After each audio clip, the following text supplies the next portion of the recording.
Hola, te saluda Víctor Hugo Cárdenas. Si tu finalidad este 2022 es aprender bases de datos en SQL Server, te invitamos a que te nos unas a nuestras comunidades. En Facebook, SQL Server Latam. Y en YouTube tenemos a Visual GT, un canal donde compartimos diferentes videos relacionados a tecnologías Microsoft. En esta oportunidad vamos a iniciar nuestro aprendizaje de base de datos creando una base de datos, creando tablas y aprendiendo a aplicar restricciones dentro de las tablas. Así que vamos a nuestro SQL Server e iniciemos nuestro trabajo. Pues yo voy a abrir el SQL Server Management Studio para iniciar nuestro trabajo. Entonces, aquí en este caso el SQL Server, como habíamos dicho, tiene varios servicios. Yo me voy a conectar al servicio del Database Engine o motor de base de datos. Aquí en Server Name tendría que colocar el nombre de mi computadora o escribir localhost, cualquiera de las dos opciones, el nombre de mi computadora o localhost. Luego el método de autenticación. Yo tengo autenticación de Windows, entonces el mismo usuario con el que me estoy logueando a Windows me va a servir para conectarme. También podría poner autenticación de SQL y escribir el SA, y cuando instaló le colocó una contraseña al System Administrator y pues entonces la podría poner. Yo voy a entrar por autenticación de Windows y le voy a dar conectar. Y bueno, ahí estamos. En general, cuando tiene el SQL Server, pues tiene aquí las diferentes bases de datos que puede crear. Y tiene las bases de datos del sistema, que son la master, es el corazón del SQL. La model, sobre la model es que se crean las bases de datos. Cuando usted crea una base de datos y no asigna parámetros, se crea como la model. La MSDB es la base de datos de tareas programadas y la TMDB es la base de datos de objetos temporales. Todo objeto que el SQL Server necesite crear para agilizar algún proceso, pues lo va a crear a la TMDB. Yo para trabajar aquí le tengo que dar, en este caso, abrir un query editor para poder hacer y empezar a trabajar con mi código SQL para poder escribirlo. Entonces le voy a dar clic en nuevo query y pues listo, ahí estoy para empezar a trabajar. Ahí es donde quiero que estén todos, así que pues buenos días, Oscar, buenos días, Silas, Diego, Jorge, ¿qué onda? ¿Cómo estamos? Sí, ya tenemos todos el SQL Server instalado, ¿no? Buenos días, sí, ya por lo menos yo ya lo tengo instalado, ya estoy hasta donde estamos. Buenísimo, buenísimo. Buenos días, igual. Ok, buenísimo. Buenos días, sí, ya estoy igual yo. Ok. Bueno.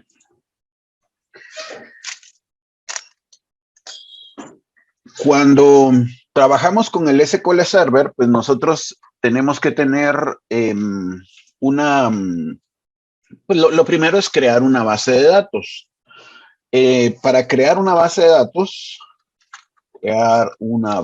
de datos, pues usted puede venir y decir create database, por ejemplo, test, y entonces usted crearía la base de datos test. Ojo, cuando usted crea una base de datos simplemente con estos parámetros, pues resulta que cuando se crea una base de datos se deben de especificar ciertos archivos para indicar, indicar también dónde voy a poner la base de datos, dónde voy a poner los archivos de la base de datos. Y si yo no especifico esto, si simplemente la creo así, hay una base de datos del sistema que se llama model, y esta base de datos del sistema model pues ya tiene una configuración.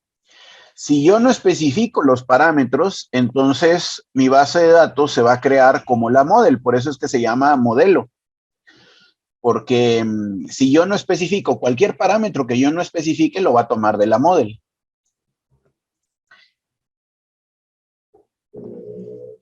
Una cosa que quiero que tengan en cuenta es que yo puedo, por ejemplo, crear una base de datos haciendo aquí clic derecho, New Database, y hay un wizard, hay un asistente que crea la base de datos. Aunque van a haber asistentes en muchos casos para crear una base de datos, para crear un procedimiento almacenado,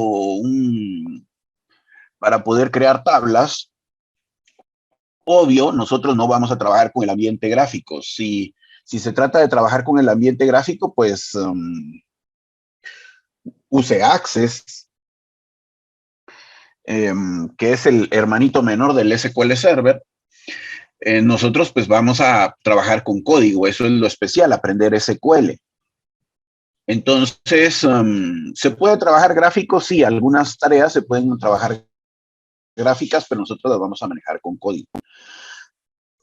Yo, en este caso, al momento de crear la base de datos, no quiero que la base de datos se cree como la model. Yo quiero especificar datos. Entonces, para poder hacer una especificación, para poder decir, para poder indicar dónde quiero yo que se muestre, que se guarden los archivos de la base de datos,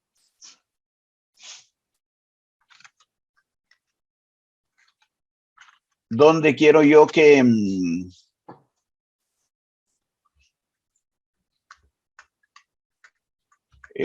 por ejemplo,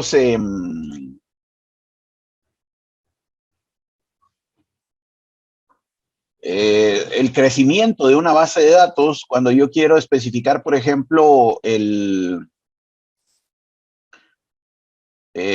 dónde poner el log de transacciones, dónde poner los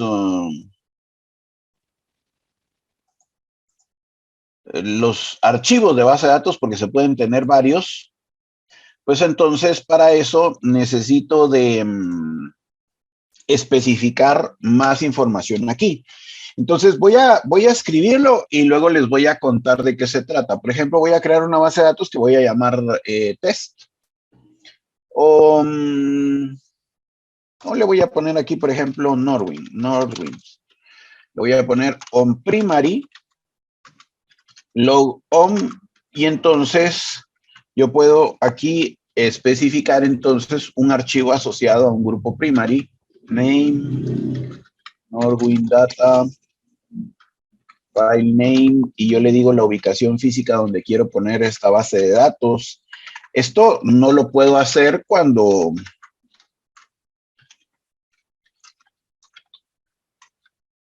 solo le doy create database. Yo aquí entonces especifico, en mi archivo le doy un nombre lógico para mencionarlo cuando necesite hacerle modificaciones al archivo. Un path físico donde le estoy diciendo en qué disco quiero que quede guardado y en qué folder.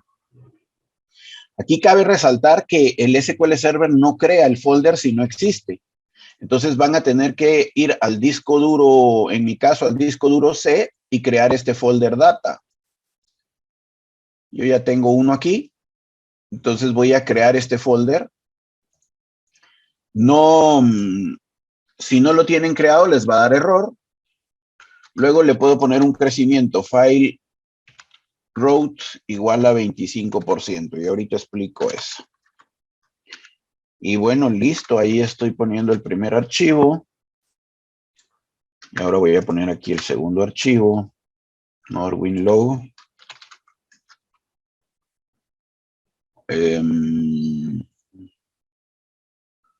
Norwin Low. 10 megas. Bueno, ahí estoy creando una base de datos, pero esta vez yo estoy especificando dónde quiero que se creen los archivos de la base de datos. Cópielo, mírelo, ahorita le cuento más. Entonces, mire, pues, las bases de datos en el SQL Server trabajan de la siguiente manera. Usted tiene siempre un archivo para el log de transacciones. Y usted tiene además un archivo asociado a un grupo que es un grupo primary. Este grupo primary es de manera, el grupo predeterminado, siempre está. Y entonces la información del SQL Server se guarda en grupos lógicos y hay un grupo primary predeterminado que tiene asociado un archivo. Este cilindro representa un archivo y luego tiene el archivo del log de transacciones. Atención a que los grupos pueden ser lógicos porque usted puede tener más archivos. O sea, usted puede al grupo lógico primary agregarle más archivos. O también puede pasar que usted decida agregar más grupos lógicos. Por ejemplo, aquí ya tengo un grupo adicional y al grupo adicional yo le agrego más archivos. Entonces, hay una gran división aquí porque hay archivos de base de datos y hay archivos de log de transacciones.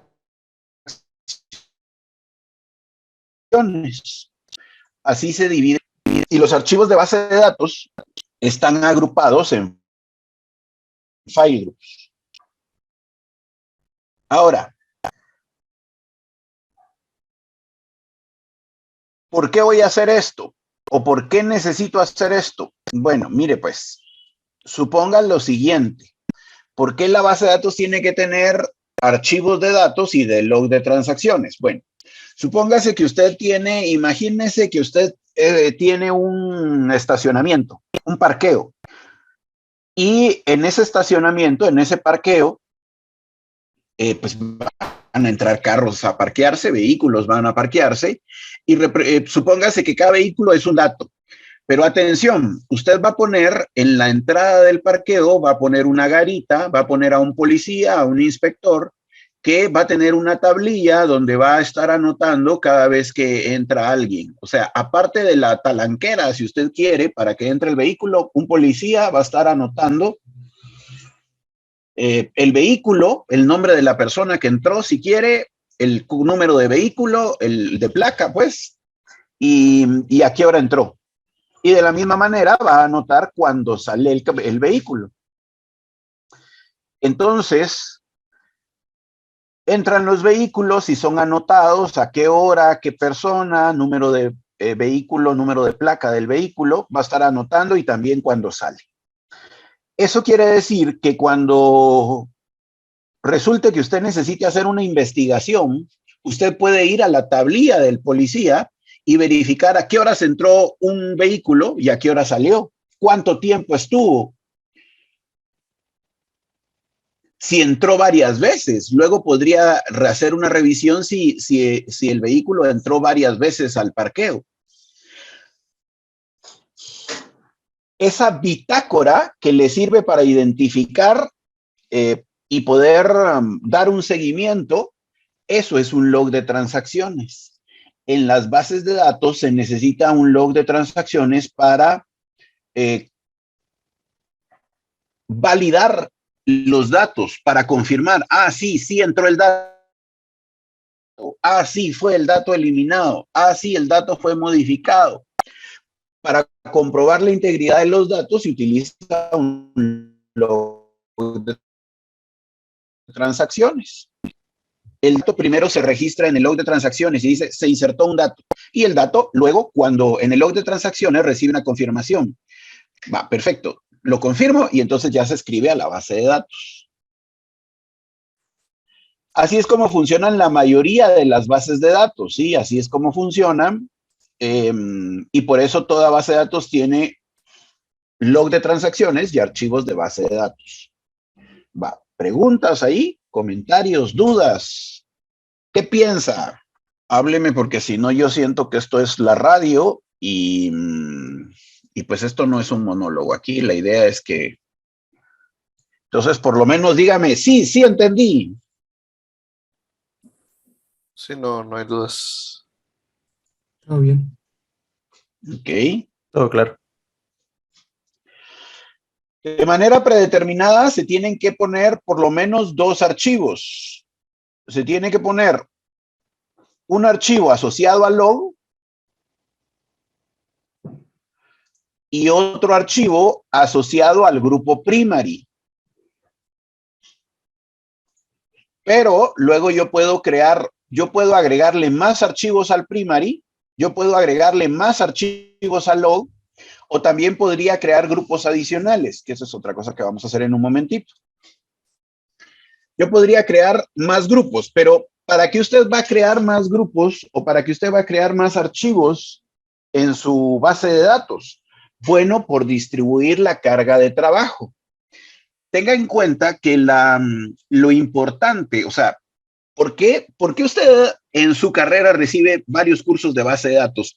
Porque la competencia de base de datos, el conocimiento de base de datos es muy importante. Todas las empresas tienen una base de datos. Todas las empresas necesitan guardar su información. El corazón de la empresa se guarda en las bases de datos.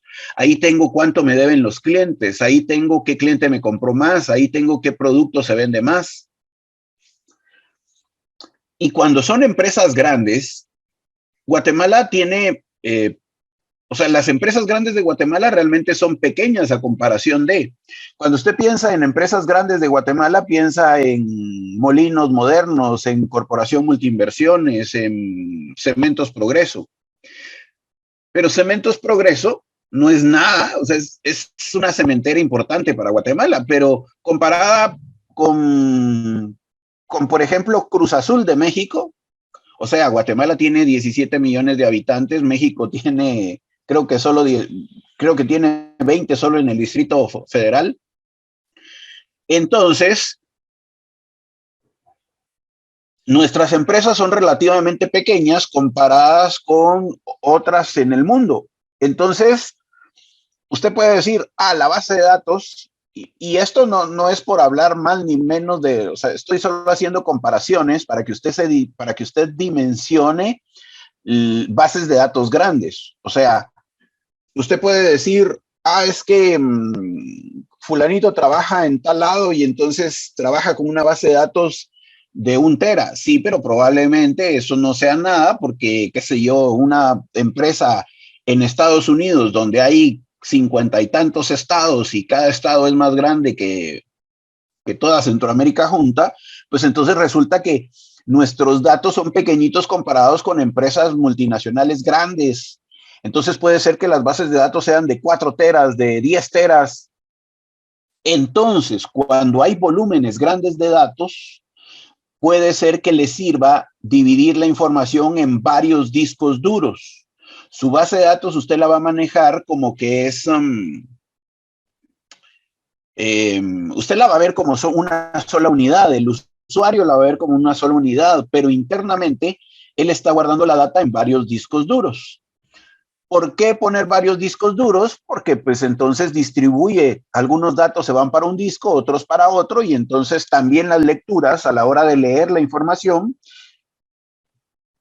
la lee de varios discos duros y eso hace que las cosas sean más rápidas. Entonces, ¿por qué puedo decidir la ubicación de los archivos de la base de datos? Bueno, porque yo puedo tener discos duros más rápidos, discos duros ahora de estado sólido, y puedo direccionar que mis archivos de la base de datos se vayan a discos que yo sé que son más rápidos dentro de mi servidor. Yo puedo crear más archivos porque divido la carga de trabajo, las tablas las reparto en diferentes discos para que esto haga que a la hora de consultar sea mucho más rápido. Yo voy a crear entonces aquí esta instrucción, voy a darle ejecutar y voy a crear la base de datos. Yo ya tengo Norwin, la voy a borrar aquí primero entonces. Yo voy a borrar la base de datos porque yo ya había creado una.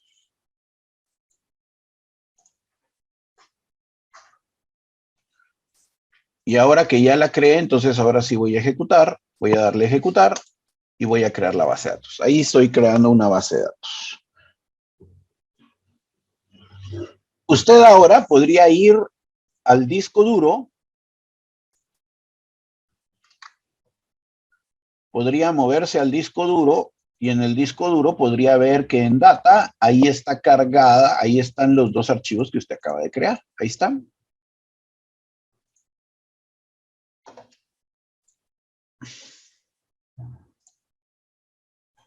Solo Víctor, disculpe. ¿Sí? Yo tenía instalado también la cosa de Norwin. ¿Será que sí la borro o sería mejor renombrarla? O sea, no sé si la No, vamos a usar después. borrarla, no, después si la necesitamos la creamos, pero no, es fácil volverla a crear. Dale drop database Norwin y pues entonces ahí corremos esta instrucción y borramos la base de datos. Y aquí la volvemos a crear. Entonces, esta instrucción sirve para borrar una base de datos. Ahora, atención, cuando borran una base de datos no pueden estar en ella porque, o sea, no la pueden estar usando. Entonces uno le pone use master. Siempre se tienen que ubicar en la master para desde la master hacer cambios como este. Van a ver que yo le pongo la palabra go. Go es, aquí termina esta instrucción y comienza otra. Sí, go es un separador. Cuando hacían procedimientos almacenados en MySQL, puede ser que utilizaran un separador para decir aquí terminó, va, pues aquí esto es con go.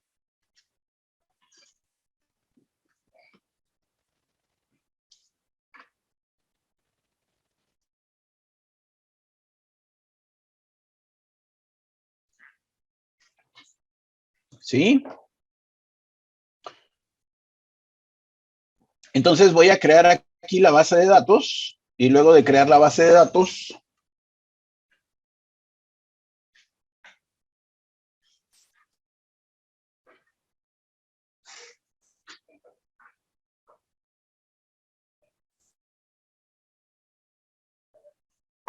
voy a mencionar lo que les decía, de que aquí, ustedes ahorita con lo que acaban de hacer solo crearon esta parte. Pero, ¿y qué pasa si luego entonces yo quiero crear grupos adicionales? Por ejemplo, puedo crear esto de aquí, crearle grupos adicionales.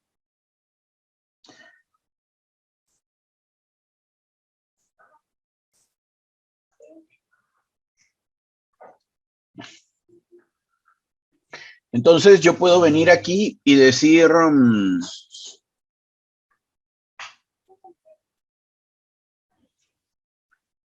voy a crear aquí, crear un grupo adicional y voy a asociar un archivo al grupo adicional. Entonces yo voy a decir aquí alter database. Esto es para modificar una base de datos que ya creé. O sea, voy a modificar Nodewin y le voy a decir add file group secundario. Entonces aquí voy a agregar un grupo que voy a llamar secundario. El nombre le puedo poner el nombre que yo quiera. A mí se me está ocurriendo secundario porque este se llama primario, entonces se me ocurre crear este secundario. Entonces voy a agregar un grupo secundario aquí.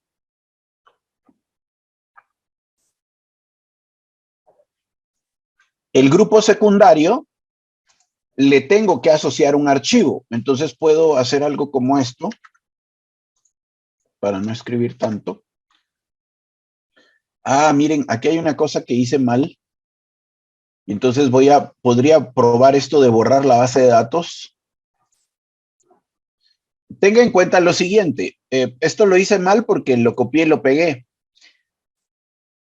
No pasa nada si lo dejo así, pero por nomenclatura se acostumbra a que el archivo principal de base de datos que se asocia al primary sea de extensión MDF y que el log de transacciones sea LDF.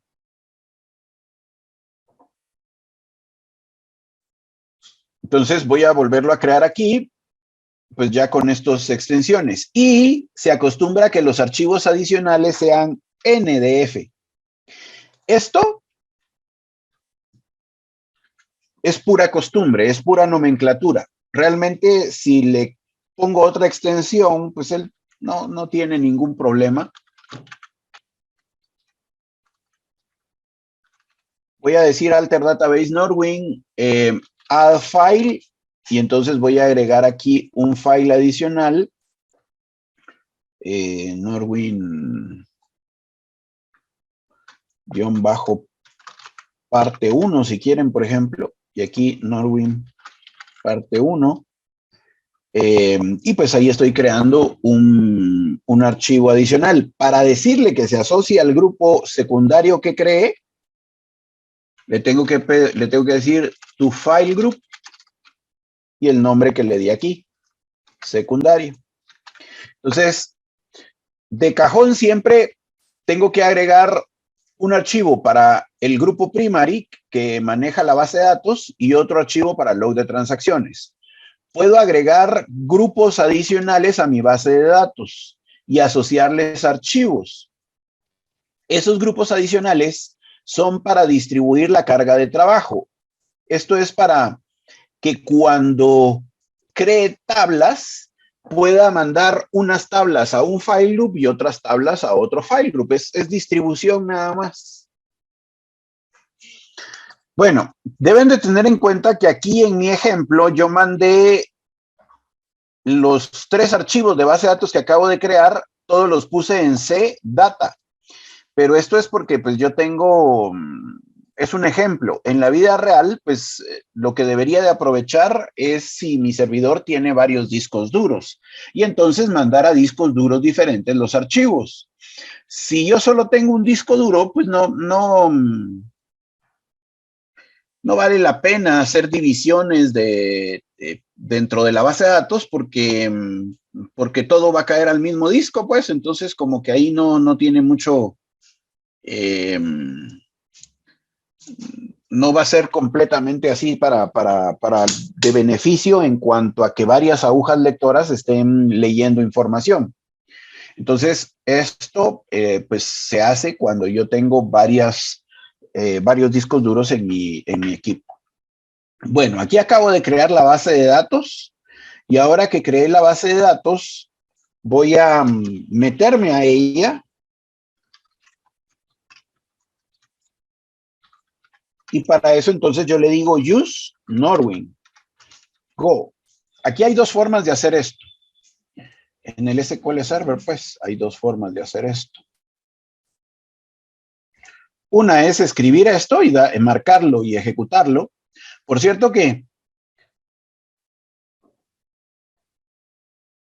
yo normalmente marco lo que voy a ejecutar y le doy aquí en ejecutar para que se realice la acción.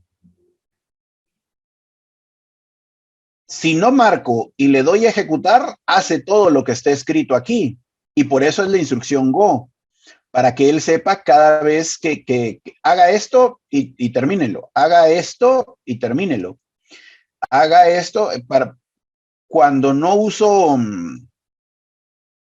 cuando no marco, entonces, y quiero ejecutar todo un script de varios pasos, pues para eso es que se usa la instrucción go. Go es un separador de batch, así se le dice.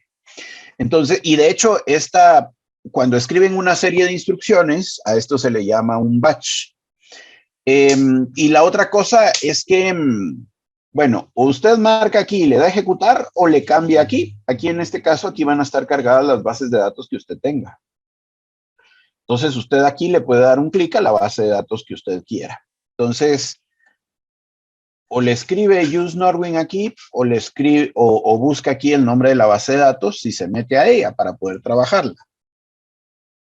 Una vez dentro de la base de datos, pues nosotros pues tenemos que crear los objetos de la base de datos. Nosotros tenemos que crear aquí tablas, vistas, procedimientos almacenados, funciones.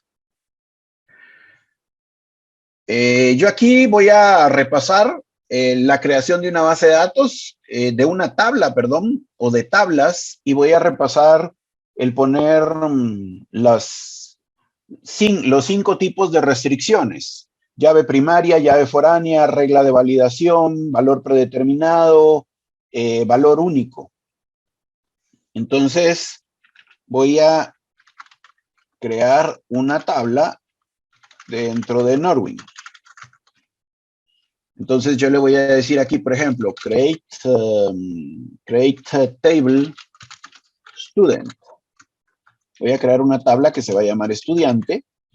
Y pues entonces aquí le digo las columnas que voy a necesitar. Student ID, begin, not, null, Social Security Number, big int, first name, varchar de 150, ahorita explico esto, not null, last name, varchar de 150,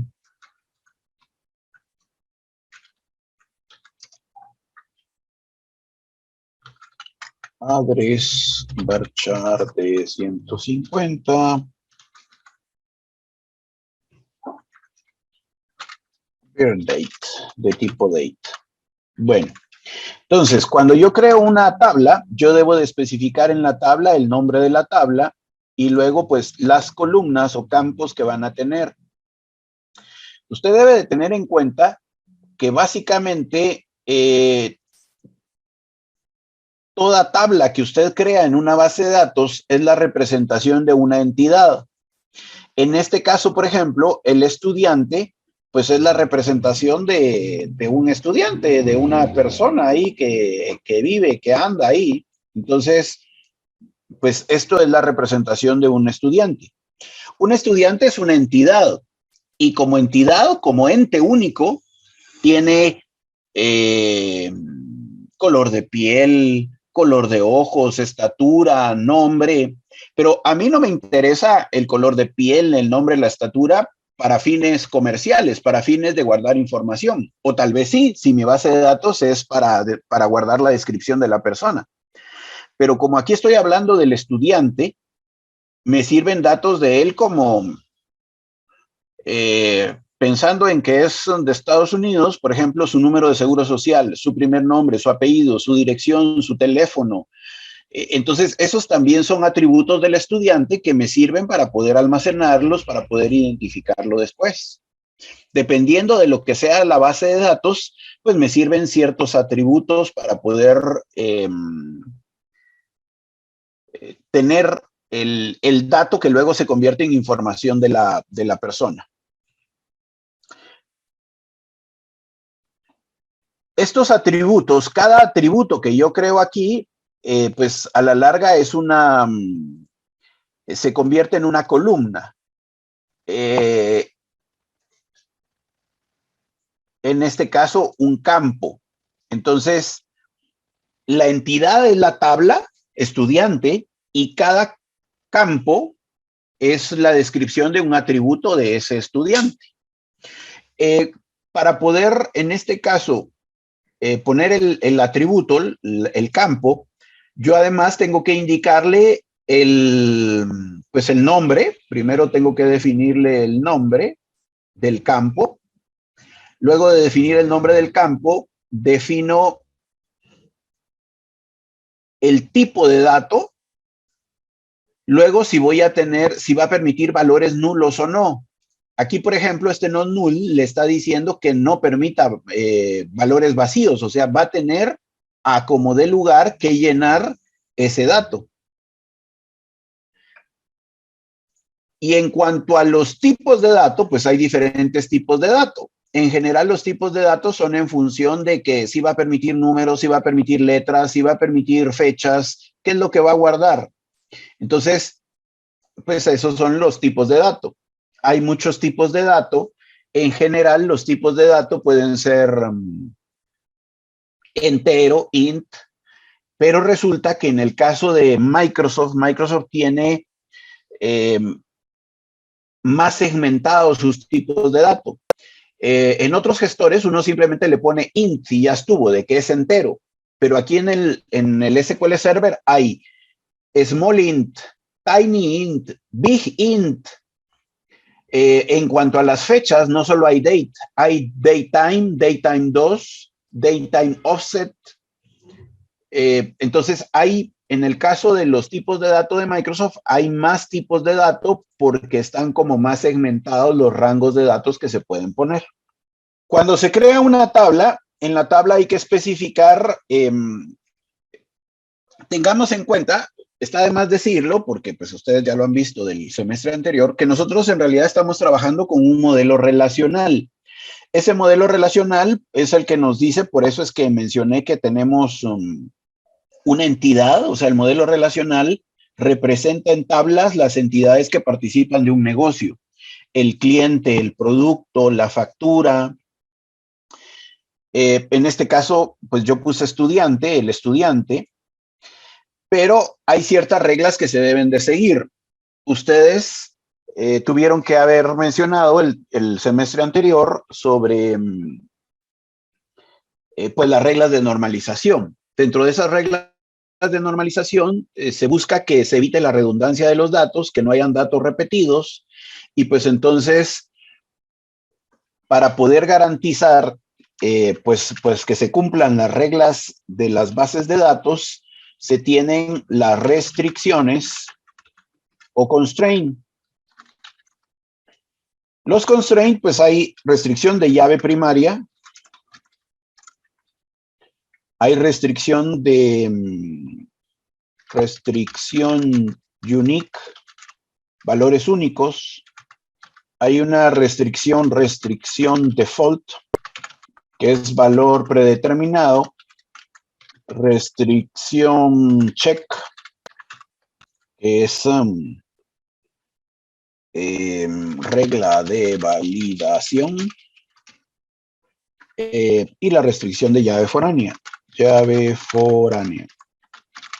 Llevo 1, 2, 3, 4, 5. Son 5 restricciones. Las restricciones se pueden poner directamente mientras creo la tabla, o luego uno hace un alter table para modificar. Por ejemplo, yo voy a poner 2 restricciones aquí directas. Por ejemplo, aquí, mire.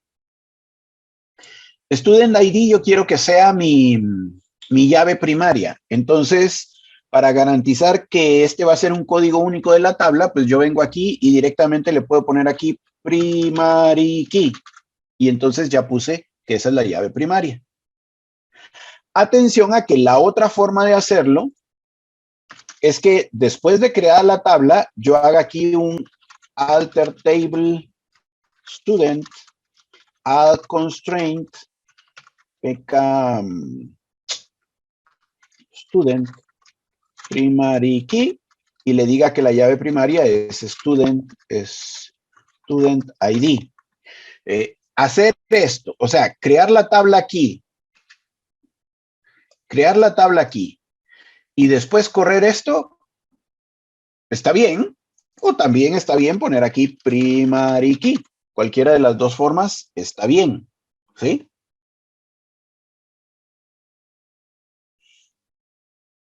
Lo único especial aquí es que, de hecho creo que se puede poner aquí así, si no estoy mal. Ahí está. No, no está.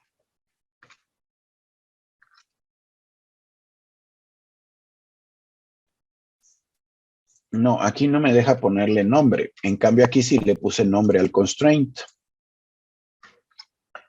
Otra manera de hacerlo.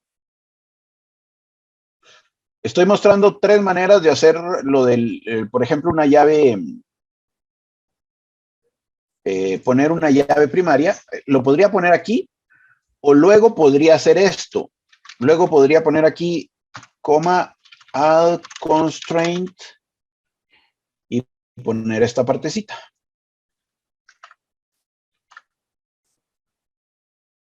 De hecho, creo que no es con add. Ahí está. Es así. Otra forma de crear la restricción es hacer esto.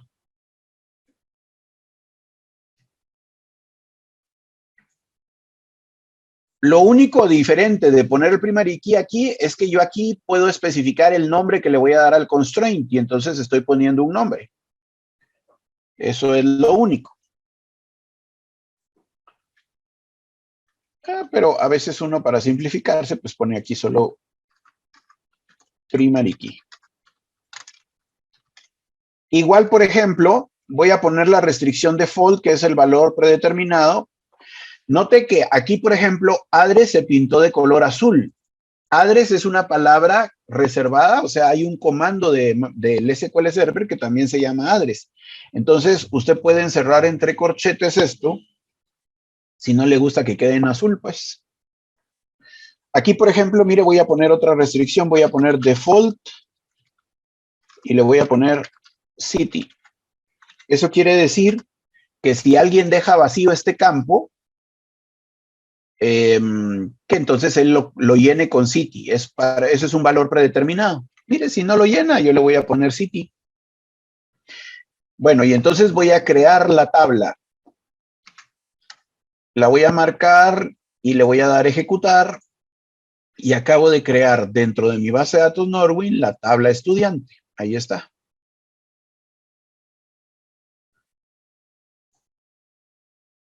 La tabla estudiante tiene entonces una llave primaria y un valor default. Así lo creé yo ahorita.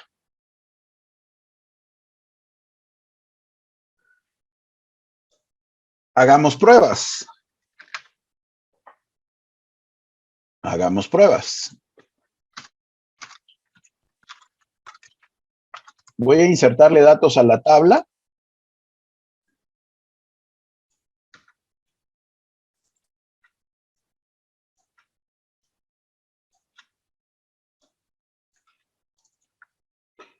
Entonces, le voy a decir insert into student. Y luego se mencionan los campos. Values. Y luego entonces voy a insertarle datos a la tabla. Por ejemplo, student 2022-0101. Luego aquí le voy a poner Social Security 250176. First name, José Alejandro. Last name, Pérez. Address, Guatemala, ciudad. Beer name 0101-1999. Esto, aquí estoy insertando un dato. Esta es la forma en la que se inserta un dato. Se mencionan los campos, se le ponen los valores.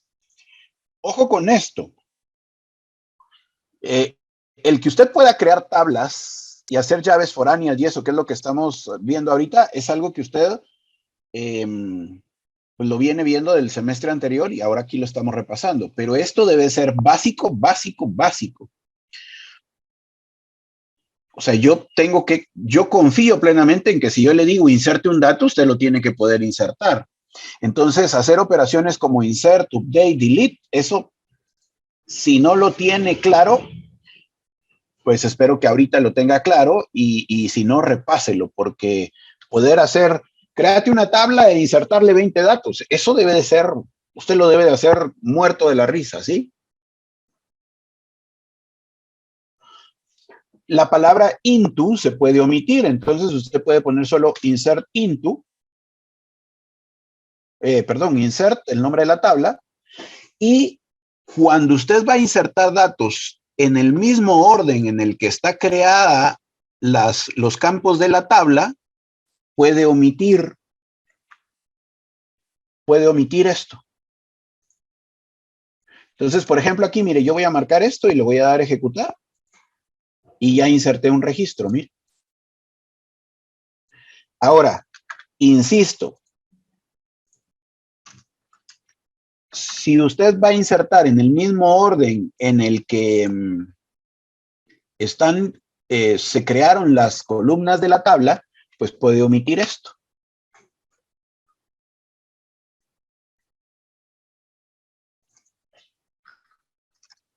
Aquí, miren, intencionalmente quiero validar la llave primaria. Esto que puse aquí, la llave primaria. Entonces, si yo trato de meter un dato ahorita con este código, como ya creé uno con este código, pues ahorita debe dar error. O sea, si yo ejecuto esto, ahorita me va a decir no. ¿Por qué? Mire, no puede. ¿Por qué? Porque hay una restricción de llave primaria. O sea, yo tengo que poner aquí, por ejemplo, 02 y entonces insertar el dato. Ahí sí me lo va a permitir.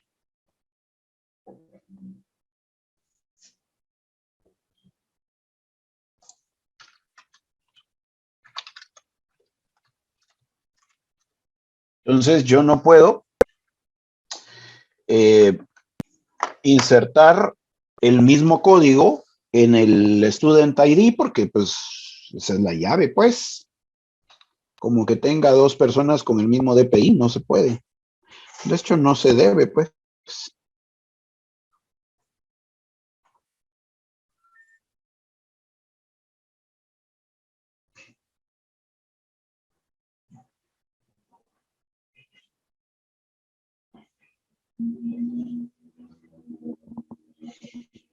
Bueno, preguntas.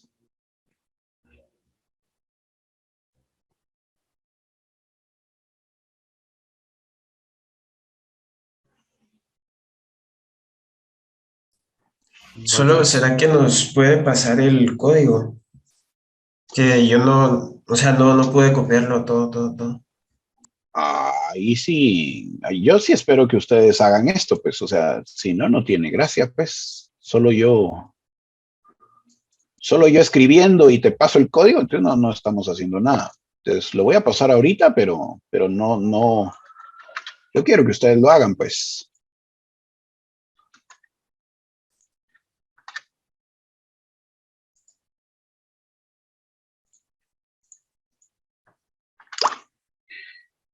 Y obviamente, ¿esto qué? ¿Por qué no lo pega?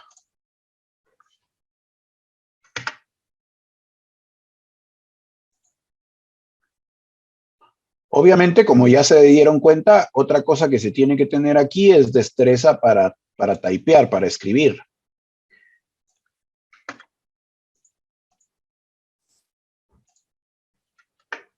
Bueno, ahí está.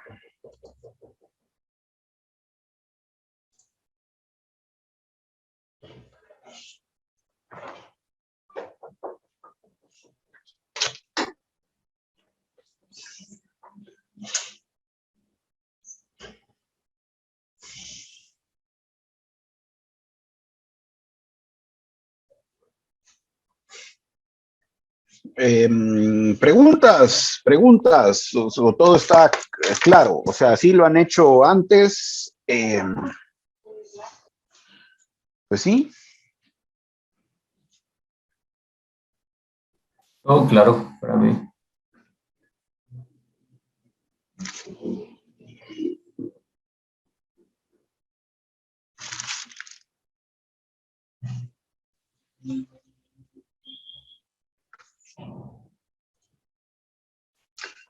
Bueno, aquí validé la llave primaria,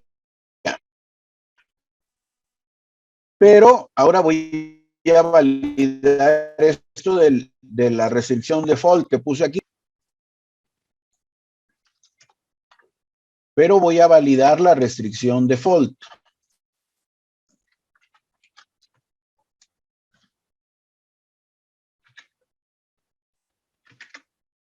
Entonces, yo podría, en el caso de, yo aquí le estoy poniendo Ciudad de Guatemala, pero ¿y qué pasa si yo quiero que,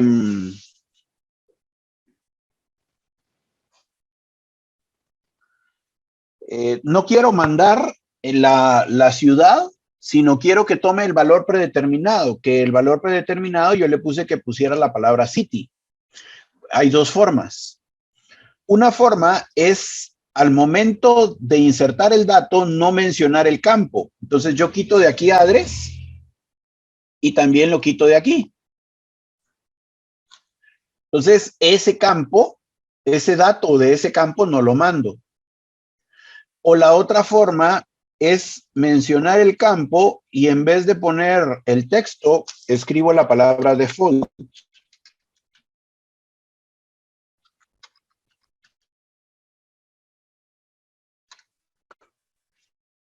Y entonces el dato se manda el dato predeterminado. O sea, al poner default, él entiende que no va a mandar el dato, sino que tome el valor, que él tome el valor default.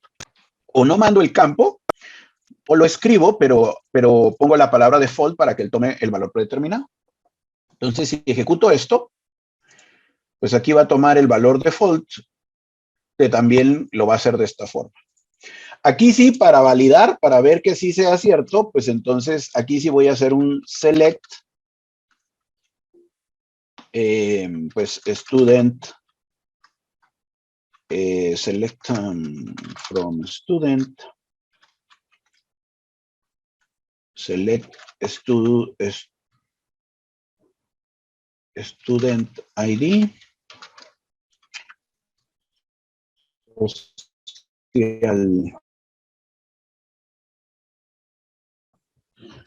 no lo hace así, name, last name,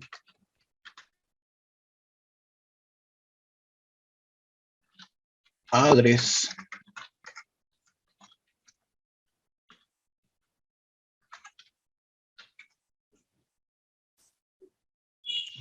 entonces si ejecuto esto, estos son los datos que he insertado y estos datos que he insertado, pues ahora están tomando aquí en valor predeterminado, pusieron city porque no mandé el dato o le dije que pusiera el valor predeterminado.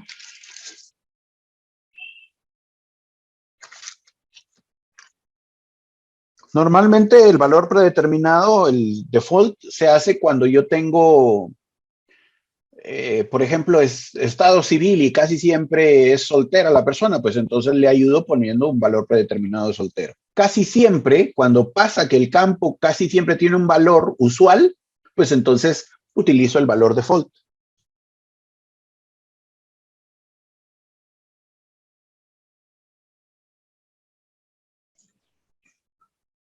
Ahora voy a crear otra restricción, voy a crear la restricción check.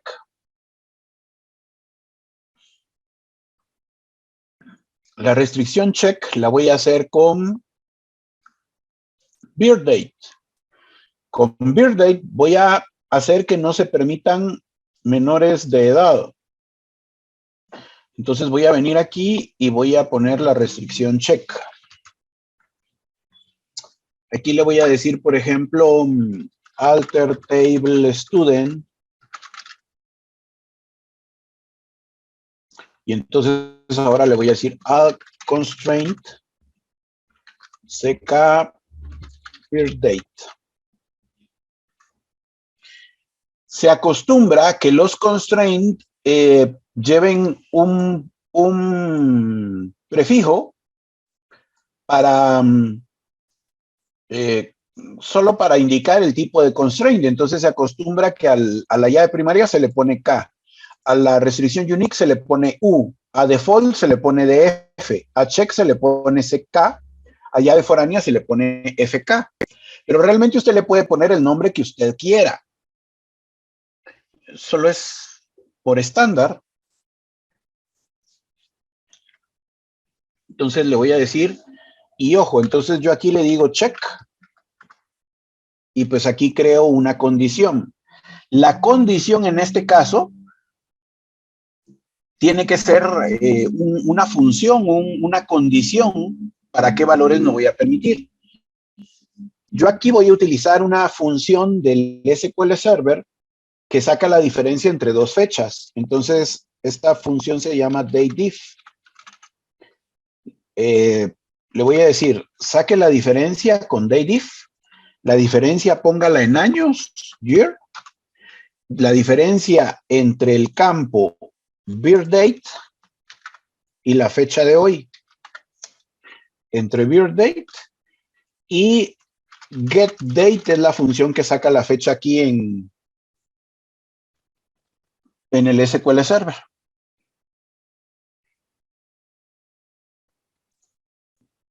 Entonces, la diferencia entre birth date y get date, póngala en años. Y esta diferencia tiene que ser mayor o igual a 18. Ahí estoy creando una condición para que solo admita mayores de edad.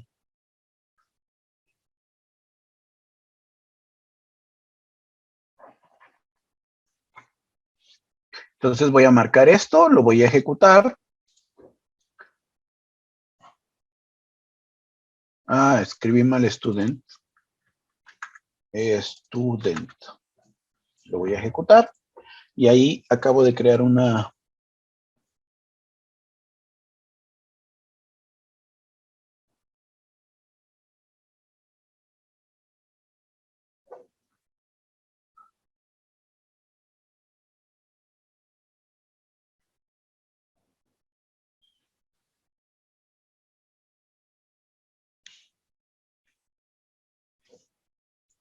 ¿Por qué me está dando error?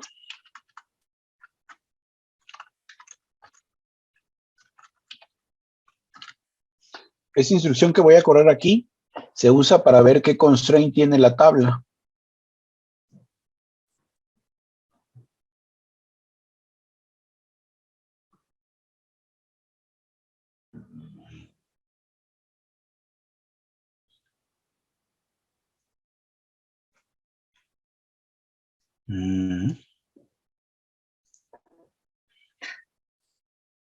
Alter table entra en conflicto con el constraint seca date. El conflicto ocurre en la base de datos Norwin Student en date.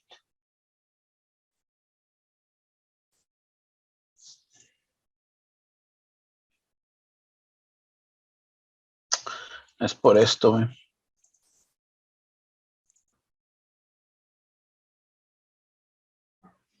Este último registro que inserté es del 2020, entonces alguien del 2020 ya no coincide con esta regla.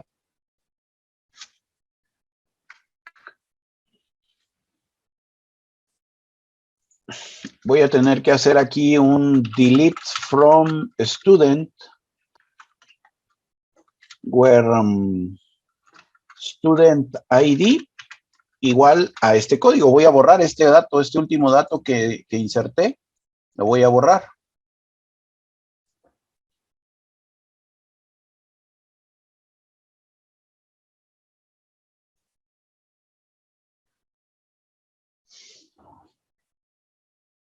Ahora que borré el dato, entonces voy a poner la llave foránea, la restricción check.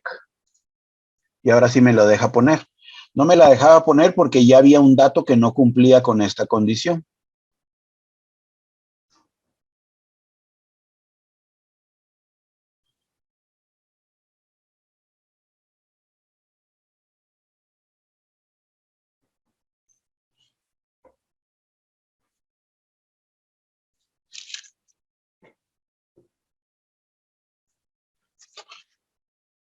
¿Preguntas?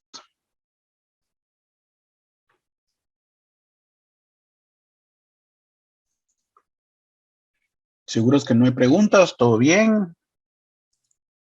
Solo una. Diga. SPG constraint, ¿para qué servía? Para ver qué constraint tiene la tabla. Ya. Todos estos constraints que estoy poniendo, aquí me los muestra. Ok.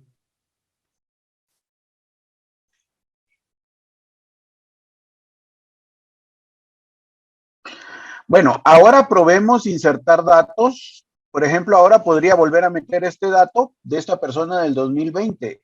Si trato de insertar el dato, me va a decir que no se puede. Si tratan de insertar una persona que no tenga 18 años con una fecha de nacimiento menor a 18 años, pues entonces no me deja, ¿ve? Ah, pero si en vez de poner 2020 le pongo 2000, entonces ahora sí me va a dejar de insertarlo. Eso es lo que hace una restricción check. Limita los valores que puedo meter dentro de una columna a través de una condición como esta. En este caso le estoy diciendo que la resta entre la fecha de hoy, que es la función getDate, y la fecha que está metiendo el usuario, esta resta entre fechas devuélvala en años y debe de ser mayor o igual a 18. Si no es mayor o igual a 18, va a dar un error, una restricción diciendo de que no se puede meter ese dato.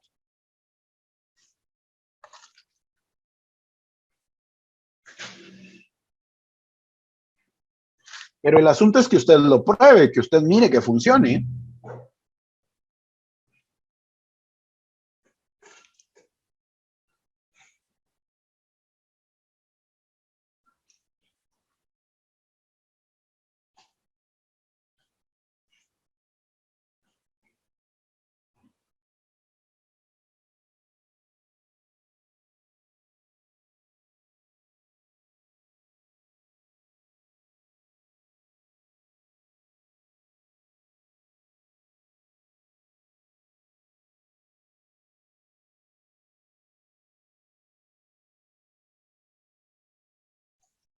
Sí funcionó, sí lo está probando.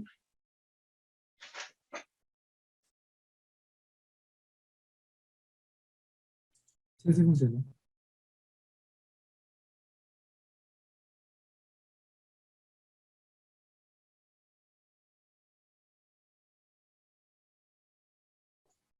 Ahora voy a poner una restricción unique que solo permita valores únicos. La llave primaria ya solo permite valores únicos, pero hay veces que yo necesito que otro campo que no sea llave primaria, pues no permita valores duplicados. Entonces, para eso se usa la restricción unique. Voy a poner aquí la restricción unique sobre el seguro social.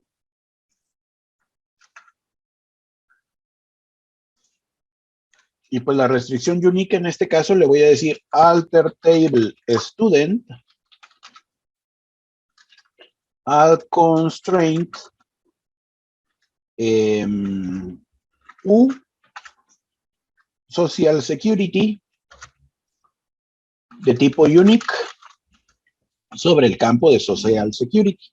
Solo con hacer esto ya no va a permitir duplicados. Entonces, si alguien trata de meter un seguro social que ya exista, no lo debe de permitir. Aunque tenga la llave primaria diferente, pues no lo debe de permitir.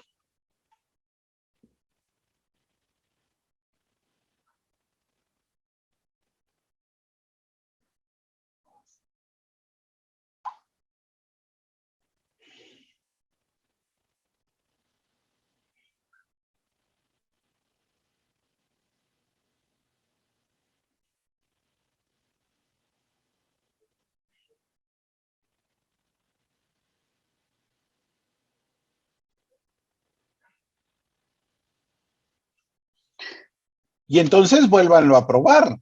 Luego de crear esto, vuelva a insertar un dato.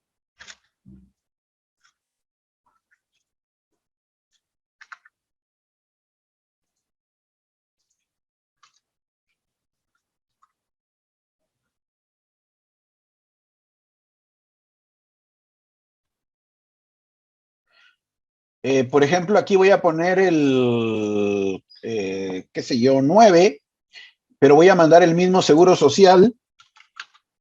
Entonces, si ejecuto esto, me va a dar error porque estoy volviendo, aquí me está dando error de restricción un social security, o sea, no puede tener duplicados. Entonces, el problema es que estoy mandando este valor duplicado. Mire que le dé este error si trata de mandar el seguro social duplicado de uno que ya exista. Obviamente, si lo cambia, pues ya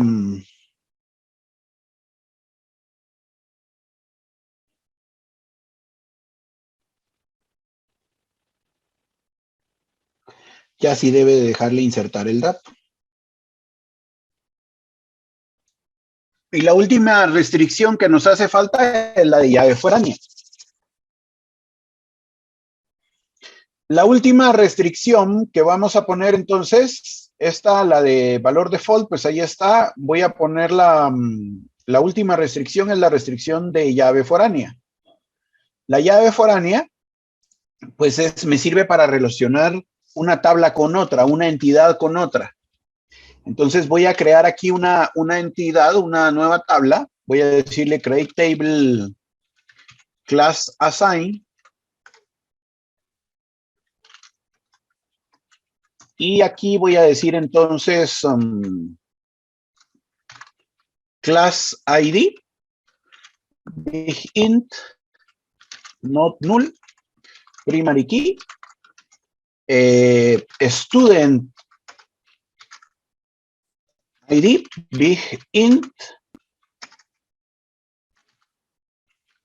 y class name varchar de 150. Voy a crear una nueva tabla solo para poder relacionarla. Entonces voy a relacionar estudiante con class assign.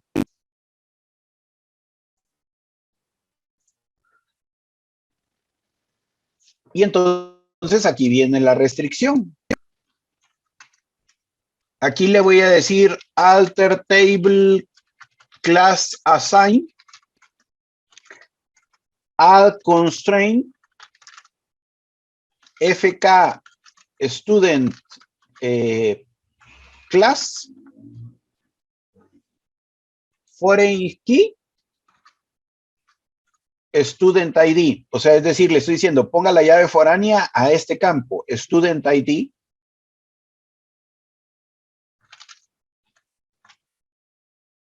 Que va a hacer referencia, references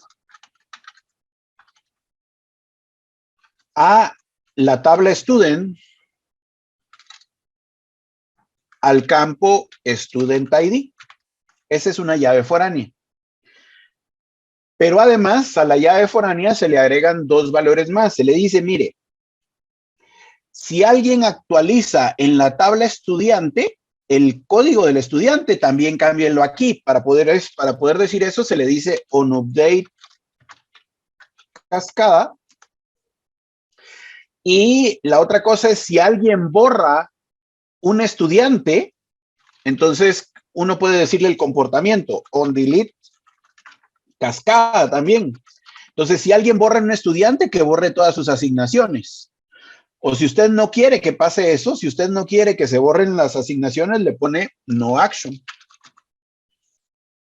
Y eso es una llave foránea. Aquí está creando la tabla y luego está creando una llave foránea. Tengo una duda. Sí, decime. Digamos, por ejemplo, nosotros borramos a un estudiante, entonces, por lo tanto, se va a borrar este registro, el registro Class ID y el estudiante ID. Pero, ¿qué pasa? Pero, perdón, sí, o sea, sí, si le pones cascada aquí. Sí. En el caso, supongamos que le pongamos cascada, pero ¿qué pasaría si hay otra tabla que depende de, por ejemplo, de la llave primaria Class ID de ese registro? ¿Se borraría o no se borraría? Depende cómo esté la relación de la otra tabla. Digamos, por ejemplo... Ahora, aquí mira, pues, Ajá. si yo aquí le pongo no action, yo no puedo borrar al estudiante. Cuando quiero borrar al estudiante me dice, no, tiene clases asignadas, entonces no lo puedo borrar.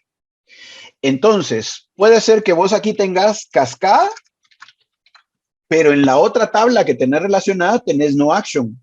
Entonces no te va a dejar borrar al estudiante.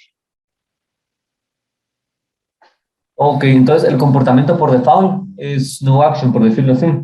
Sí. Entonces vos no podés borrar a un estudiante si tiene las tablas, si en sus tablas asociadas tiene datos. Entonces, a menos que todas las relaciones que tenga estudiante con sus otras tablas relacionadas estén en cascada. Entonces ahí vas a poder pasar borrando datos de un montón de tablas.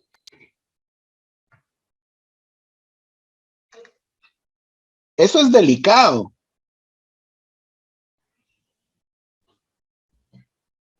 Sí, cabal, hay que poner ahí las acciones bien definidas porque puede generar algún tipo de confusión para el propio gestor.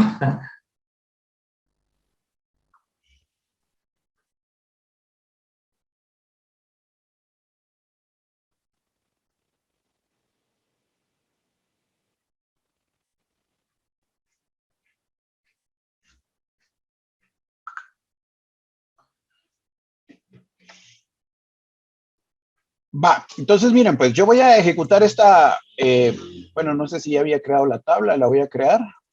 Ya la había creado y entonces le voy a hacer la llave, la relación. Ahora que le hago la relación, yo entonces puedo venir y decir, por ejemplo, insert into class assign, class ID, student ID, class name, values. Y entonces voy a poner class ID 1. Pero, por ejemplo, me voy a inventar un estudiante, 1010, class name, base de datos 2. Si ejecuto esto, no va a funcionar. ¿Por qué no va a funcionar? Porque este fulano no existe como estudiante, el estudiante 1010. La llave foránea lo que me obliga es a usar un estudiante que exista en la tabla estudiantes. Entonces, en este caso, por ejemplo, voy a poner este código, este código, y entonces ahora sí me va a dejar. Aquí sí, si inserto este dato, aquí sí me va a dejar insertar el dato.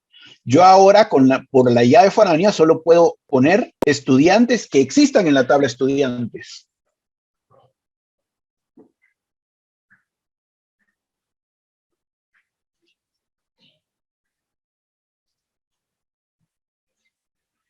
Además, ahora, si yo modifico el código de este estudiante, para eso es esto de update en cascada. Si yo modifico el código de este estudiante en la tabla estudiantes, lo va a cambiar también aquí en la tabla de asignaciones. Para eso es este update cascada. Y este delete no action es para que ahora no se pueda eliminar este estudiante porque tiene una clase asignada.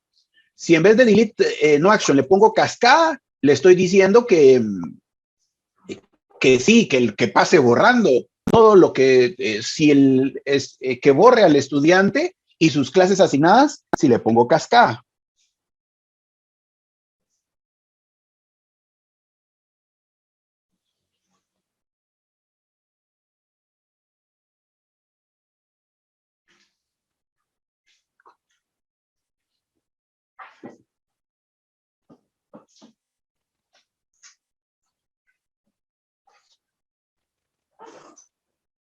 Esto es básico y muy importante y yo necesito que lo tengan claro. De no tenerlo claro, pues quiero que lo repasen, que lo prueben, porque es muy importante esto, el poder relacionar las tablas, el poder hacer insert, update, delete. Update no hice aquí, pero también el update, pues es de las cosas que necesito que puedan hacer. Preguntas, comentarios, dudas, algo que pase por su mente.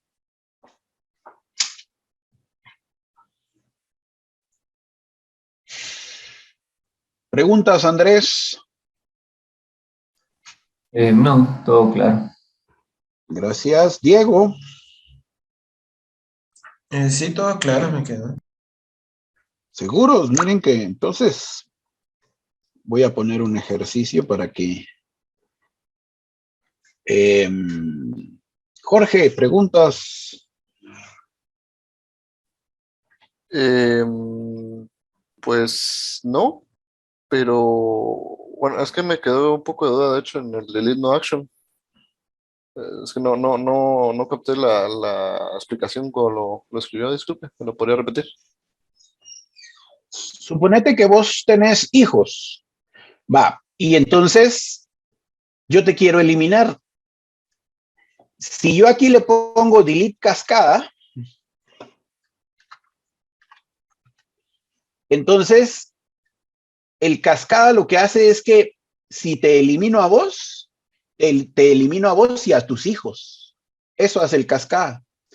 Entonces, el no action lo que hace es que si vos tenés hijos, es decir, si el registro tiene datos asociados en otras tablas por una llave foránea, no se puede eliminar el registro. Entonces, si vos tenés hijos, yo no te puedo eliminar. Tendría que borrar primero a los hijos para después eliminarte a vos. Es así, para eso sirve esta instrucción. Cuando estás creando la llave foránea.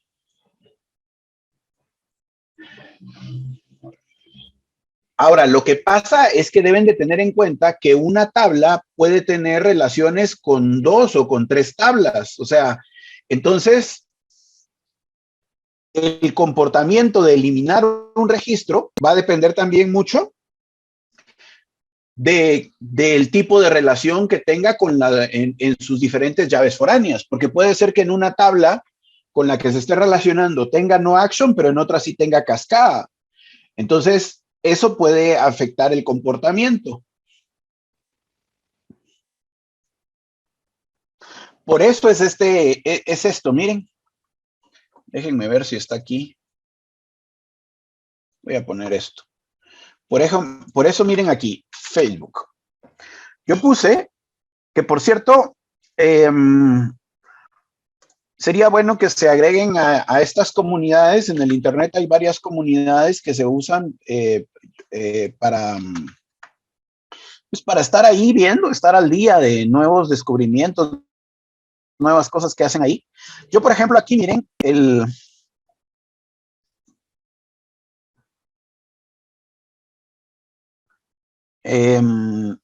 esto, por ejemplo, aquí miren, pues, este meme, esta broma dice, y recuerden, amiguitos, nunca hagan un delete sin where, porque si hacen un delete sin where, borran todos los datos de la tabla.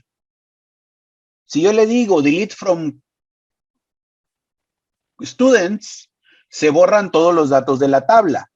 Pero atención, alguien viene aquí entre los comentarios y dice, salvado por una FK. Salvado por una FK es que dice que cuando quise borrar los datos, no los borró porque tenía llaves foráneas. Entonces, si yo tenía una llave foránea que decía no action, entonces no me borra los datos. Pero eso es, pues así, mucha suerte, ¿no? Entonces, hay que tener cuidado con cómo se pone la eliminación cuando se tienen llaves foráneas. No sé si eso resuelve tu pregunta.